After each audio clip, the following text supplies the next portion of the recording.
தமிழ் திரைப்பட வரலாற்றில் தனித்த இடத்தை பெற்ற ஏவிஎம் நிறுவனத்தின் மூத்த தயாரிப்பாளரான ஏவிஎம் சரவணன் இன்று அதிகாலை வயது மூப்பின் காரணமாக காலமானார். இவருக்கு வயது 86. ஏவிஎம் நிறுவன வளர்ச்சிக்கும் தமிழ் சினிமா முன்னேற்றத்திற்கும் அவர் அளித்த பங்கு மறக்க முடியாதது. இவரை பற்றிய ஒரு சிறிய தொகுப்பு.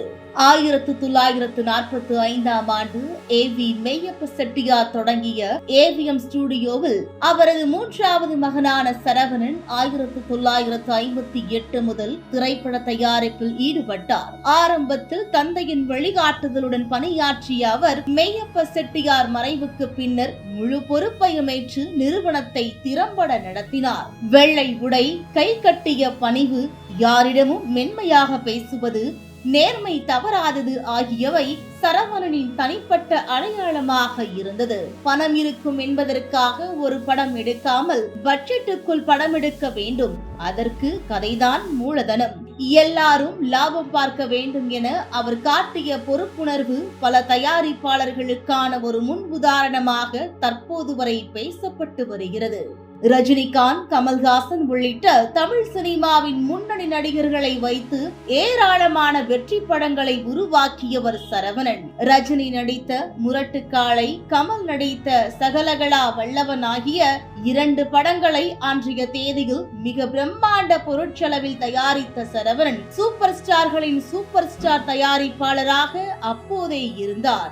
80களிலேயே இந்தி படங்களுக்கு இணையான பிரம்மாண்ட பொருட்செலவில் இந்த படங்களை தயாரித்து தமிழ் படங்களுக்கான சந்தையை விரிவுபடுத்தினார். ஒரு பக்கம் முரட்டுக்காலை, சகலகலா வல்லவன் போன்ற கமர்ஷியல் ஸ்டார் நடிகர்களின் படங்கள், இன்னொரு பக்கம் சம்சாரம் அது மின்சாரம் போன்ற லோ பட்ஜெட் குடும்ப படங்கள் என பல்வேறு வகை படங்களை தயாரித்தவர்.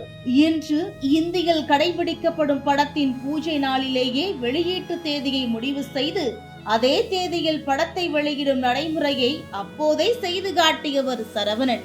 ரஜினி, கமல் தொடர்ந்து விஜய், அஜித், சூர்யா, விக்ரம் என அடுத்த தலைமுறை ஸ்டார் நடிகர்களுடனும் வெற்றி படங்களை தயாரித்தார். இவர் தயாரித்த சிவாஜி படம்தான் உலகளவில் தமிழ் சினிமாவுக்கான சந்தையை பெரிதாக்கியது. தமிழ் சினிமாவின் முதல் 100 கோடி வசூல் படம் என்ற பெருமையையும் சிவாஜி படத்துக்கு உண்டு. சினிமா மட்டுமல்லாது பல வெற்றிகரமான தொலைக்காட்சி தொடர்களை தயாரித்து வந்த சரவணன் அதிலும் கோலோச்சினார். சுமார் 50 ஆண்டுகளாக தொடர்ந்து சினிமா தயாரிப்பில் ஈடுபட்டு வந்த சரவணன் கடந்த 2 ஆண்டுகளாக உடல்நலக் குறைவால் சிகிச்சை பெற்று வந்தார். சமீபத்தில் தனியார் மருத்துவமனையில் அனுமதிக்க அவர் வீடு திரும்பி இருந்த நிலையில் இன்று அதிகாலை 5:30 மணிக்கு இறைவனடி சேர்ந்தார். அவரது உடல் தற்போது வடபழனியில் உள்ள ஏவிஎம் ஸ்டுடியோவில் அஞ்சலிக்காக வைக்கப்பட்டுள்ளது.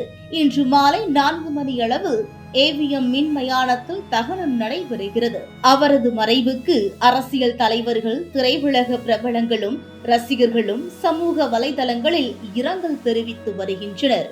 இவரது மறைவு திரையுலகிற்கு ஈடு செய்ய முடியாத ஒன்று என ரசிகர்கள் வருத்தம் தெரிவித்து வருகின்றனர்.